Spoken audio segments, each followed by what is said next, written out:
ನೋಡಿ, ಸರ್ಕಾರ ರಚನೆ ವಿಚಾರಕ್ಕೆ ಸಂಬಂಧಪಟ್ಟಂಥ ಸಂದರ್ಭದಲ್ಲಿ ಬಹಳಷ್ಟು ಪ್ರಾಸನಗಳು ನಡೀತಾ ಇದ್ದವು ಕರ್ನಾಟಕದಲ್ಲಿ. ಆ ಸಂದರ್ಭದಲ್ಲಿ ಭೈರತಿ ಬಸವರಾಜ್ ಯಾವ ಪರಿ ಓಡ್ ಬಂದರು ವಿಧಾನಸೌಧದಲ್ಲಿ ನಾವು ನೀವು ನೋಡಿದ್ದೀವಿ. ಒಂದೇ ಸರಿ ಉಸಿರು ಹಿಡ್ಕೊಂಡು ಹಂಗನ್ನೇ ಓಡ್ ಬಂದರು. ಎಲ್ಲರೂ ಹಿಂಡು ದಂಡು ಇವರೆಲ್ಲ ಈ ಮುಂಬೈ ಗಿಂಬೈ ಎಲ್ಲ ಸುತ್ತಾಡ್ಕೊಂಡು ಬಂದರು. ಈಗ ನೋಡಿ ಸ್ಥಿತಿ ಹೆಂಗಾಗಿದೆ.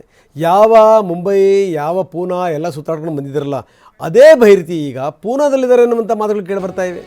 ಆವತ್ತು ಓಡಾಡ್ಕೊಂಡು ಬಂದರು, ಇವತ್ತು ಪೊಲೀಸರು ಕೈಗೆ ಸಿಗ್ತಾ ಇಲ್ಲ. ಭೈರತಿ ತಪ್ಪಿಸ್ಕೊಂಡು ಓಡಾಡ್ತಾ ಇದ್ದಾರೆ ಅಂಥ ಸ್ಥಿತಿ. ಅಂದರೆ ಯಾವ ಸಂದರ್ಭದಲ್ಲಿ ಏನು ಬೇಕಾದರೂ ಆಗ್ಬಿಡ್ಬೋದು ಅನ್ನೋಕ್ಕೊಂದು ಎಕ್ಸಾಂಪಲ್ ಇದು. CID ಮೂಲಗಳು ಹೇಳ್ತಾ ಇವೆ, ಎಕ್ಸ್ಕ್ಲೂಸಿವ್ ಮಾಹಿತಿನ ಕೊಟ್ಟಿವೆ. ಭೈರತಿ ಬಸವರಾಜ್ ಪೂನಾದಲ್ಲಿರಬಹುದು ಅಂತ. ಪೂನಾಕ್ಕೆ ಹೋಗಿರುವಂಥದ್ದು ನಿಶ್ಚಿತ. ಅಲ್ಲಿಂದ ಏನಾದರೂ ಬೇರೆ ಕಡೆಗೆ ಹೋದ್ರಾ ಗೊತ್ತಿಲ್ಲ. ಅದರ ಬಗ್ಗೆ ಈಗ ಪರಿಶೀಲನೆ ಶುರುವಾಗಿದೆ. ಭೈರತಿ ಬಸವರಾಜ್ಗೆ ಹುಡುಕಾಟ ಶುರುವಾಗಿದೆ. ಈಗ ಜಾಡು ಪತ್ತೆಯಾಗಿದೆ. ಅವರು ಪೂನಾಕ್ಕೆ ಹೋಗಿರುವಂಥದ್ದು ಸತ್ಯ. ಪೂನಾದಿಂದ ಬೇರೆ ಎಲ್ಲರೂ ಹೋದ್ರಾ? ಬೇರೆ ಮಾರ್ಗ ಏನಿದೆ ಅಟ್ಲೀಸ್ಟ್ ಇವರಿಗೆ? ಒಂದಲ್ಲ ಒಂದು ಸಂದರ್ಭದಲ್ಲಿ ಇವರು ಬಂದು ಸರೆಂಡರ್ ಆಗಲೇಬೇಕು. ಅದು ಗೊತ್ತಿಲ್ಲವ ಶಾಸಕರಿಗೆ.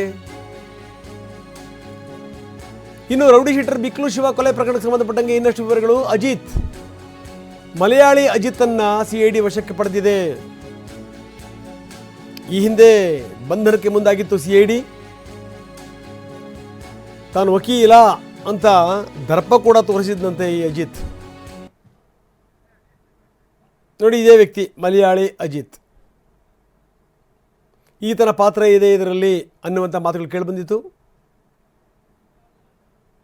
ಅಜಿತ್, ಮಲಯಾಳಿ ಅಜಿತ್ನನ್ನು CID ಈಗ ವಶಕ್ಕೆ ಪಡೆದಿದೆ.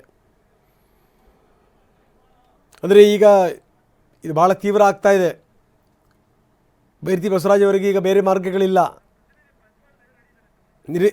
ನಿರೀಕ್ಷಣಾ ಜಾಮೀನು ಅದಕ್ಕೆ ಇಲ್ಲ. ಇನ್ನು ಜಾಮೀನು ಸಿಗುವಂಥದ್ದು ಭಾಳ ದೂರದ ಮಾತು. ಜೈಲೇ ಗತಿ ಅನ್ನುವಂಥ ಸ್ಥಿತಿ. ಬನ್ನಿ, ನಮ್ಮ ಪ್ರತಿನಿಧಿ ಪ್ರಜ್ವಲ್ ಈಗ ನಮ್ಮೊಂದಿಗೆ ನೇರ ಸಂಪರ್ಕದಲ್ಲಿದ್ದಾರೆ. ಪ್ರಜ್ವಲ್, ನಾನು ಹೇಳ್ತಾ ಇದ್ದೆ, ಇತಿಹಾಸದ ದಿನಗಳನ್ನು ಜ್ಞಾಪಿಸ್ಕೊಂಡಂಥ ಸಂದರ್ಭದಲ್ಲಿ, ಹೊಸ ಸರ್ಕಾರ ರಚನೆ ಆಗುವಂಥ ಸಂದರ್ಭದಲ್ಲಿ ಇದೇ ಬಸವರಾಜ್ ಹೆಂಗೆ ಓಡಿ ಬಂದಿದ್ದರು. ಈಗ ಇದೇ ಬಸವರಾಜ್ ಇಲ್ಲಿಂದ ಹೋಗಿದ್ದಾರೆ. ಎಲ್ಲಿ ಹೋಗಿದ್ದಾರೆ ಅಂತ ಗೊತ್ತಿಲ್ಲ. ಒಂದು ಮೂಲದ ಪ್ರಕಾರ ಅವರು ಪೂನಾ ತಲುಪಿರಬಹುದು ಅನ್ನುವಂಥದ್ದು. ಈಗ ನಂಬರ್ 1, ಈಗ ಅವ್ರ ಮಾಹಿತಿ ಗೊತ್ತಾಗಿದೆ, ಅವ್ರು ಸಿಗಬಹುದು. ಪ್ರಶ್ನೆ ಬೇರೆ, ಅವ್ರಿಗೆ ಸರೆಂಡರ್ ಆಗದೇ ಬೇರೆ ಏನು ಮಾರ್ಗ ಇದೆ ಅಂತ ಪ್ರಜ್ವಲ್?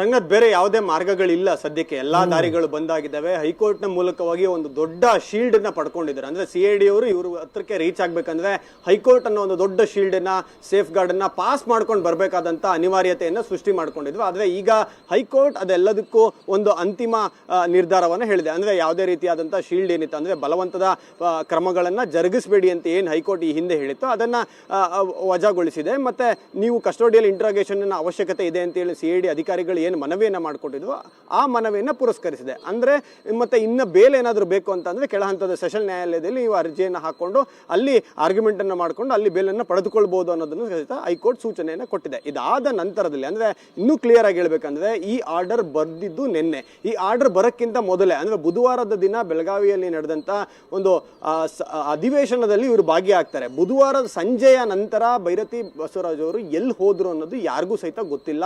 ಅದಾದ್ಮೇಲೆ ಅವರು ಹೊರಗಡೆ ಹೋಗ್ತಾರೆ, ಬೆಳಗಾವಿಯಿಂದ ಆಚೆ ಕಡೆ ಹೋಗ್ತಾರೆ, ಬೇರೆ ಬೇರೆ ಕಡೆ ಟ್ರಾವೆಲ್ ಅನ್ನು ಮಾಡ್ತಾರೆ. ಕೊನೆಯದಾಗಿ ಅವರ ಮೊಬೈಲ್ ಫೋನ್ ಪುಣೆಯಲ್ಲಿ ಸ್ವಿಚ್ ಆಫ್ ಆಗುತ್ತೆ. ಅವರ ಲಾಸ್ಟ್ ಲೊಕೇಶನ್ ಈಗ CID ಅಧಿಕಾರಿಗಳಿಗೆ ಸಿಕ್ಕಿರುವಂಥದ್ದು ಪುಣೆಯಲ್ಲಿ.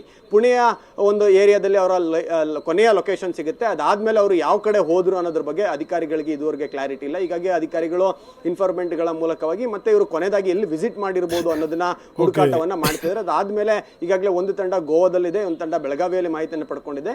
ಈ ರೀತಿಯ ಕೆಲಸವನ್ನ ಮಾಡ್ತಾರೆ. ಮತ್ತೆ ಇನ್ನೊಂದು ಕಡೆ ಇದೇ ಪ್ರಕರಣಕ್ಕೆ ಸಂಬಂಧಪಟ್ಟಂತೆ ಅಜಿತ್ ಅಲಿಯಾಸ್ ಮಲಯಾಳಿ ಅಜಿತ್ ಏನಿದ್ದಾನೆ, ಈ ವ್ಯಕ್ತಿಯನ್ನು ಸಹಿತ ಈಗ CID ಅಧಿಕಾರಿಗಳು ವಶಕ್ಕೆ ಪಡ್ಕೊಂಡಿದ್ದಾರೆ. ಈ ಹಿಂದೆ ಬಂಧನ ಮಾಡದಂತ ಸಂದರ್ಭದಲ್ಲಿ ಆತ ವಕೀಲ ಅನ್ನೋ ಕಾರಣಕ್ಕೆ SP ಅಂತದ ಅಧಿಕಾರಿ ನೋಟಿಸ್ ಮಾಡಬೇಕು, ಒಂದಷ್ಟು ಫಾರ್ಮಾಲಿಟೀಸ್ಗಳಿತ್ತು. ಮತ್ತೆ ಕೇಸ್ಗೆ ಆತ ಯಾಕೆ ಬೇಕೇ ಬೇಕು ಅನ್ನೋದನ್ನ ನ್ಯಾಯಾಲಯಕ್ಕೆ ಮನವರಿಕೆ ಮಾಡಿಕೊಡ್ಬೇಕಾಗಿತ್ತು.